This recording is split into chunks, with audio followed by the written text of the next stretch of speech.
ગણપતિ મહોત્સવના જૂજ દિવસો જ બાકી રહ્યા છે ત્યારે દાહોદ શહેરમાં ગણપતિ મહોત્સવને લઈ ખૂબ ઉત્સાહ જોવા મળી રહ્યો છે અને દાહોદ શહેરમાં વિશાળકાય મૂર્તિઓનું આગમન કરવામાં આવી રહ્યું છે। દાહોદ શહેરમાં 13 તારીખથી ગણપતિ મહારાજનું આગમન થઈ રહ્યું છે, જેમાં જય Shri Ram group, brother group, Dahod, જય મહાકાળી નવયુવક મંડળ, સિદ્ધિ વિનાયક મંડળ, જય માતાજી 55 ગ્રુપ, કડિયાવાડ નવયુવક મંડળ, બાલ યુવક મંડળ, કાળિયા ઠાકર યુવક મંડળ, જય મહાકાળી મિત્ર મંડળ, ઓમ સાઈ ગ્રુપ, રામનગર મિત્ર મંડળ, વિનાયક મિત્ર મંડળ, આદિવાસી ગણેશ યુવક મંડળ, બાળ ગોપાલ મિત્ર મંડળ, ભીલ સરકાર ગ્રુપ, અંબિકાનગરના મહારાજા, પ્રસારણ નગર ગણેશ ગ્રુપ, માહી નવયુવક મંડળ, શ્રી ગણેશ ગ્રુપ, રાવડિયાવાડ વાલ્મીકી સમાજ નવયુગ મંડળના ગણપતિ મહારાજનું આગમન થઈ ચૂક્યું છે। તેમજ આજરોજ 24 તારીખે વિનાયક ગ્રુપ,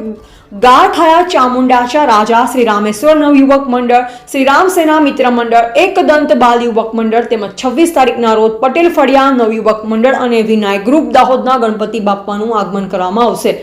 જેમાં ડીજે ઢોલ નગારા બેન્ડ વાજા સાથે ફટાકડાની આતશબાજી, પેપર શોટ તેમજ અબીલ ગુલાલની છોડો ઉડાડવામાં આવશે, જેમાં ગણપતિ દાદાના આગમનના આરોડા અવતરમાં દાહોદ નગરની ધર્મપ્રેમી જનતાને આમંત્રણ આપવામાં આવ્યું છે અને આ અવસરનો લાભ લેવામાં આવે તેમ પણ જણાવવામાં આવ્યું છે। રિપોર્ટર દીપેશ ચૌહાણ, દાહોદ।